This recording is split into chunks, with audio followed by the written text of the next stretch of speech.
नमस्कार दोस्तों, मैं हूं प्रकाश, independent business consultant, team Vivek Bindra, बड़ा बिजनेस.com। यस, आज के इस वीडियो में हम बात करने वाले हैं कि बिलियनियर्स ब्लूप्रिंट के पहले सब्जेक्ट कि आप कैसे अपने कस्टमर के लिए वैल्यू क्रिएट कर सकते हैं। तो वीडियो बहुत ही इंटरेस्टिंग और शानदार रहने वाला है, इसलिए वीडियो को अंत तक जरूर देखिएगा। साथ ही साथ अगर आप लोगों ने अभी तक मेरे चैनल को सब्सक्राइब नहीं किया है तो प्लीज़ इसे सब्सक्राइब कर लें और साथ ही नोटिफिकेशन बेल को प्रेस कर लें, क्योंकि ऐसा अमेजिंग कंटेंट सबसे तेज़, सबसे फास्ट आपको लगातार पहुंचता रहे। तो चलिए शुरू करते हैं आज। जी हाँ, जैसा कि मैंने कहा कि आज हम बात करने वाले हैं, वैल्यू क्रिएट करने वाले हैं बिलियनियर्स ब्लूप्रिंट के पहले सब्जेक्ट, जिसका नाम है how to start a startup. जी हाँ, जैसा कि आप जानते हैं कि बिलियनियर्स ब्लूप्रिंट के सिलेबस के अकॉर्डिंग आपको सेमेस्टर 1 और सेमेस्टर 2 में 5-5 सब्जेक्ट्स के बारे में पढ़ाया जाएगा।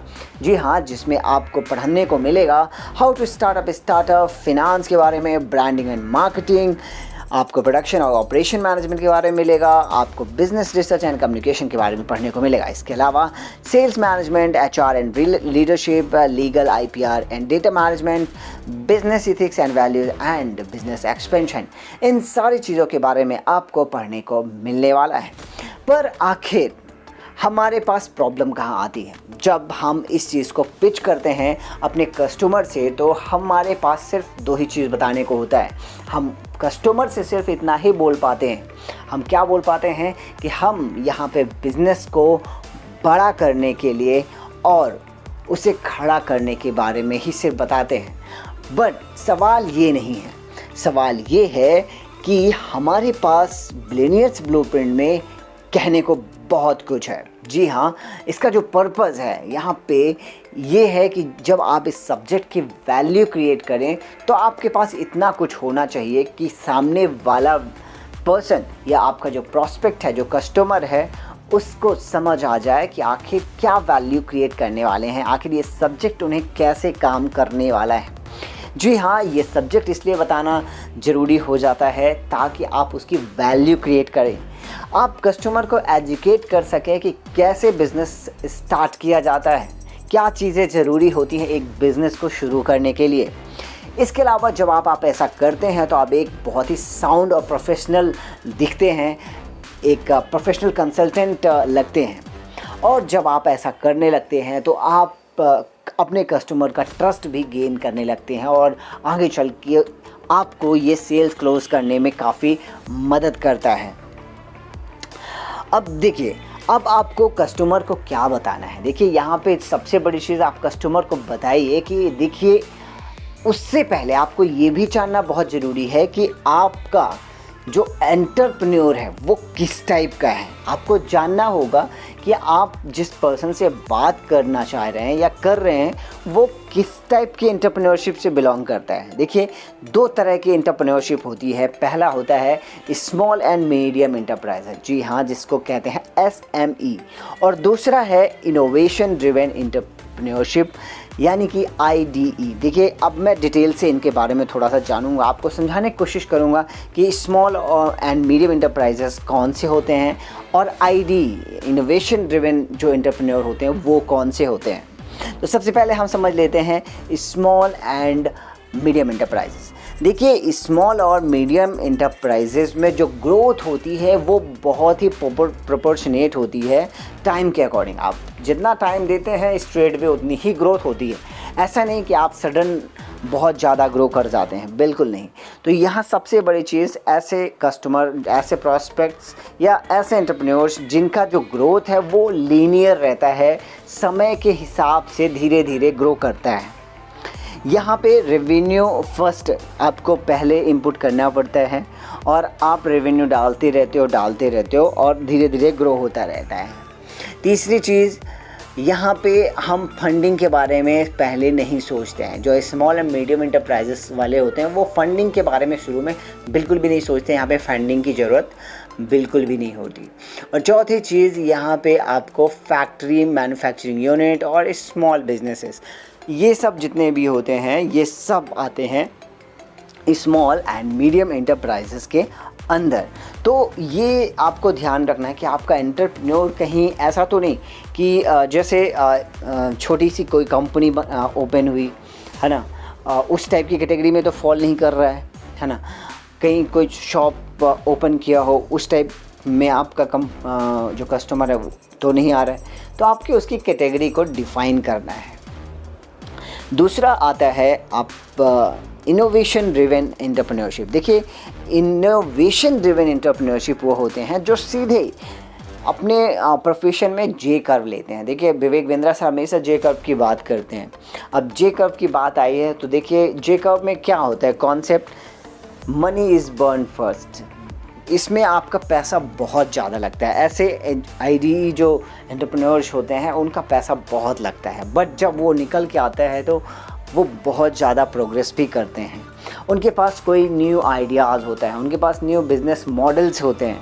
ऐसे एंटरप्रेन्योर्स के पास ये इनका जो होता है इनोवेशन जो होता है वो इन अर्ली स्टेज होता है। मतलब आप देखेंगे कि अर्ली स्टेज में कुछ और रहेगा और फिर बाद में आप बहुत सारा निकल के आता है। जैसे यूट्यूब पहले किसी ज़माने में क्या होती थी, एक चैटिंग साइट हुआ करती थी, बट आज के टाइम पे सेकंड लार्जेस्ट सर्च इंजन बन चुका है ना। ऐसे ही फेसबुक की बात कीजिए, फेसबुक स्टार्टिंग में कुछ और था and now it is the biggest social network in the world. तो धीरे धीरे चीज़ें इनोवेटिव स्टेज से बढ़कर बहुत आगे प्रोग्रेसिव स्टेज में चली जाती हैं। देखिए, यहाँ पे एक प्रोडक्ट होता है जो किसी ना किसी प्रॉब्लम को सॉल्व कर रहा होता है। देखिए, इस टाइप के जो एंटरप्रेन्योर्स होते हैं वो होते हैं इनोवेशन ड्रिवन एंटरप्रेन्योरशिप। तो आपको जानना होगा कि आपका जो प्रॉस्पेक्ट, आपका जो कस्टमर है, क्या इनोवेशन ड्रिवन एंटरप्रेन्योर है, तो ये आपको पता होना चाहिए। और ऐसे एंटरप्रेन्योर्स ज़्यादातर ऐसे होते हैं जिनकी लाइफ में जे कर्व का ग्रोथ आता है। मतलब बिज़नेस स्टार्ट किया, थोड़ा सा पैसे जब खर्च हो जाते हैं तो ऑल ऑफ सडन उनका प्रोडक्ट बूम कर जाता है। देखिए, अब इसके बाद हम जान लेते हैं कि देखिए स्टार्टअप करने के कितने तरीके। आप अपने प्रोस्पेक्ट को बताइए कि आखिर कितने तरीक़ों से आप स्टार्टअप शुरू कर सकते हैं। देखिए, पहला तरीका जो होता है स्टार्टअप शुरू करने का है वो है आइडिया। जी हाँ, अगर आपके पास आइडिया है तो आप स्टार्टअप शुरू कर सकते हैं, है ना। दूसरा, आपके पास टेक्नोलॉजी होनी चाहिए। यस, टेक्नोलॉजी है, आप कोई टेक्नोलॉजी क्रिएट करके भी एक स्टार्टअप शुरू कर सकते हो। और तीसरा, आप कुछ नहीं है बट आपके पास पैशन है तो भी आप एक स्टार्टअप को कर सकते हैं। ये 3 वेज़ हैं जहाँ पे आपको स्टार्टअप कोई भी व्यक्ति शुरू कर सकता है। तो ये इम्पॉर्टेंट है। इसके बाद उनसे जानने की कोशिश कीजिए, उनको पूछिए कि क्यों भाई आज के टाइम पे इंडिया में 95% से ज़्यादा स्टार्टअप्स फेल हो जाते हैं। देखिए, सिर्फ 2 ही बेसिक रीज़न्स हैं जिनकी वजह से ये स्टार्टअप्स फेल होते हैं। पहला, lake of practical business knowledge. देखिए, उनको बिज़नेस का अच्छे से नॉलेज नहीं होता। और दूसरा, वो लोग जो सीक्वेंशियल स्टेप्स ऑफ बिज़नेस होते हैं उसको अवॉइड कर देते हैं। देखिए, अगर आप प्रोसीजर्स और स्टेप्स को फॉलो नहीं करेंगे तो कहीं ना कहीं ये आपको आगे प्रॉब्लम ही क्रिएट करता है। तो ये 2 बहुत बेसिक रीज़न्स होते हैं जिनकी वजह से 95% से भी ज़्यादा स्टार्टअप्स इन भारत में फेल हो जाते हैं। देखिए, तो आपको प्रैक्टिकल नॉलेज यहाँ पे क्या मिलने वाला है। अब हम यहाँ पे उनको बताएंगे कि देखिए, आपको सेमेस्टर 1 और सेमेस्टर 2 में 10 सब्जेक्ट के बारे में पढ़ाया जाएगा। वो 10 सब्जेक्ट्स आप स्क्रीन पे देख रहे हो। हाउ टू स्टार्टअप हम ऑलरेडी इस पर चर्चा कर रहे हैं। आने वाले कई वीडियोस पे हम सब पर एक एक कंटेंट आपको बताने वाले हैं, समझाने वाले हैं। तो इसी प्रकार से देखिए, आप फिनांस के बारे में पढ़ोगे, ब्रांड एंड मार्केटिंग के बारे में जानोगे।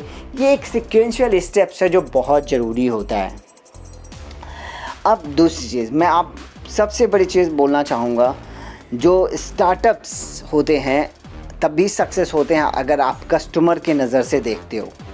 जब आप कस्टमर के नज़र से कोई चीज़ देखते हो तभी आपका स्टार्टअप सक्सेस हो सकता है। देखिए, अगर इनोवेशन करना चाहते हो और आप कस्टमर के नज़र से नहीं देखते हो, अगर सोचिए मार्क ज़करबर्ग शुरू में ही कुछ और साइट बनाया होगा बट बाद में उसने इनोवेशंस किए, उसने समझ आया कि नहीं, लोगों की ये रिक्वायरमेंट्स है और उसने अपने आप को इनोवेट करता गया और फाइनली वो स्टार्टअप एक बहुत बड़े मेजर सक्सेस में बदल गया। है ना। तो इस प्रकार से बहुत सारी चीज़ें होती हैं। यूट्यूब में भी बहुत सारी चीज़ें हुई हैं और आज YouTube second largest search engine बना हुआ है ना। सो अब मैं कुछ सिक्वेंशियल स्टेप्स की बात कर लेता हूँ, क्योंकि आपको मैं बताना चाहूँगा बिज़नेस सिर्फ सिक्वेंशियल स्टेप्स में ही होता है। बिज़नेस एक सीक्वेंस में ही होगा। अगर आप उसे सीक्वेंस बिगाड़ेंगे तो आपको प्रॉब्लम आएगी। देखिए सीक्वेंशियल स्टेप, पहला मार्केट सेगमेंटेशन। देखिए आप किस मार्केट में जाने वाले हैं, आपका मार्केट क्या है, कौन सा सेगमेंट है मार्केट का, आपको उसके बारे में एनालाइज करना पड़ेगा, पहला स्टेप। दूसरा स्टेप होता है आपको एंड यूज़र प्रोफाइलिंग। आप किस कस्टमर के लिए, एंड यूज़र वो होता है वो पर्सन होता है जिसके लिए आपने प्रोडक्ट बनाया होता है। आपको पता होना चाहिए कि जो इन यूज़र होगा उसकी क्या प्रोफाइल होगी, वो कौन से लोग होंगे जो आपके प्रोडक्ट को कंज्यूम करने वाले हैं, तो आपको ये पता होना चाहिए। तीसरा लाइफ साइकिल ऑफ कस्टमर। देखिए आपका कस्टमर का लाइफ साइकिल कितना है। ऐसा तो नहीं कि एक बार आपका प्रोडक्ट लेगा और उसके बाद दूसरी बार लेगा ही नहीं, वो आपका प्रोडक्ट पसंद ही नहीं करेगा। तो आपको पता होना चाहिए कि ये बार बार रिपीटिटिव नेचर का रहेगा कि नहीं रहेगा, आपको ये पता होना चाहिए। चौथी चीज़, आपको प्रोडक्ट ब्रोचर हाई लेवल का कैसे आप प्रिपेयर करेंगे। देखिए अब आपका प्रोडक्ट आपको पता लग गया तो उसका हाई लेवल का ब्रोचर उसको कैसे तैयार करेंगे आप, है ना। आप अपने स्टार्टअप्स की कोर को कैसे आइडेंटिफाई करेंगे कि आपका जो स्टार्टअप है उसमें क्या कोर थिंग्स हैं जो आपको मेंशन रखना है, क्या है वो कोर वैल्यूज़। फिर नेक्स्ट है कैसे आप एक सक्सेसफुल बिज़नेस मॉडल बनाएंगे। देखिए कोर सेटअप हो गया, बट अब एक सक्सेसफुल बिज़नेस मॉडल बनाना है तो क्या चीज़ें रिक्वायर्ड होती हैं वो सब पता होना चाहिए, ये सीक्वेंस में आता है। इसके अलावा आप उसकी प्राइसिंग कैसे डिसाइड करेंगे। देखिए बिज़नेस मॉडल भी बन गया, बट अल्टीमेटली आपको एक प्राइस डिसाइड करना पड़ेगा उस प्रोडक्ट का, और वो एक बहुत ही फीजिबल होना चाहिए, ना तो ज़्यादा होना चाहिए ना ही बहुत कम होना चाहिए, है ना। तो ये आपको अपना कॉस्ट ऑफ एक्विजिशंस के हिसाब से आपको निकालना है कि कितना आपका खर्चा आ रहा है और क्या वैल्यूएशन आपके प्रोडक्ट की होनी चाहिए। ऐसे और भी हमारे सीक्वेंशियल स्टेप्स हैं, सो मेनी मोर। तो हम ये सारी चीज़ें इस कोर्स में कवर करते हैं। कौन सा course? How to start the startup, है ना। तो ये कोर्स बहुत इम्पॉर्टेंट हो जाता है। जो इस कोर्स को इनरोल करते हैं उनको ये सब सीखने को मिलता है। अब देखिए सबसे पहले हम अगर कुछ बड़े बड़े बिलियनियर्स की बात करें तो अगर आचार्य बालकृष्ण की बात करें, चेयरमैन पतंजलि, आज उनका जो आज की डेट पे मार्केट कैपिटलाइजेशन की बात करें तो 33,000 करोड़ का है। आज 47,000 से ज़्यादा उनकी रिटेल आउटलेट्स हैं पूरे भारत में, और इनकी जो केस स्टडी है वो IIM बेंगलोर में पढ़ाई जाती है। क्या? Rise of Patanjali. अब इनकी केस स्टडी का जो नाम है वो है strategies Patanjali's used in expanding it's reach in India. कैसे इन्होंने अपने आप को पूरे भारत में फैलाया, तो ये केस स्टडी पढ़ाई जाती हैं, आप उनसे सीखने वाले हो ये सब चीज़ें। अब बात करें मिस्टर RS सोधी, जो आप फॉर्मर MD थे अमूल के। आज अमूल बहुत आगे बढ़ चुका है। मैं बताना चाहूँगा कि 2004 में दिल्ली में अमूल का 1 लीटर का पैकेट भी नहीं बिकता था, और आज इनकी केस स्टडी IIM अहमदाबाद में पढ़ाई जाती है। अमूल्स, और इनकी जो केस स्टडी का नाम है वो है Amuls peripheral expansions formula.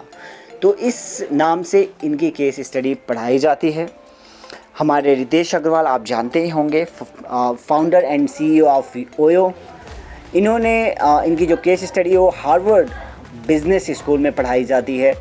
Creating effective spaces, network effect करके। तो ये सारी केस स्टडीज़ पढ़ने को आपको इस के तहत मिलने वाली है, how to start a startup. तो आप क्या सीखने वाले हैं हमारे प्रोफेसर्स के द्वारा इस सब्जेक्ट में कि कैसे स्टार्टअप किया जाता है, इन्होंने कैसे अपना स्टार्टअप किया, इन्होंने कौन कौन से चैलेंजेस फेस किए, कौन कौन से स्टेप्स लिए उन चैलेंजेस को ओवरकम करने के लिए, इम्प्रूवमेंट साइकिल कैसे बनाया, कैसे अपने आप को धीरे धीरे इम्प्रूव किया, एंड आप कैसे इन स्ट्रेटजीज़ को अपने बिजनेस में अप्लाई करेंगे और आपका बिजनेस भी औरों के बिजनेस की तरह ही ग्रो करेगा। तो ये सारा कुछ इस पर्टिकुलर सब्जेक्ट में आपको इन प्रोफेसर्स के द्वारा सीखने को मिलने वाला है। सो बिलियनियर्स ब्लूप्रिंट आपके लिए बहुत अहम हो जाता है, और अगर आप लोगों ने इस सब्जेक्ट में थोड़ी भी नॉलेज गेन करी हो तो मुझे उम्मीद है आने वाले सब्जेक्ट में आपको बहुत कुछ सीखने को मिलेगा, बहुत इन डेप्थ नॉलेज। इसलिए वीडियो के साथ हमेशा बने रहिएगा।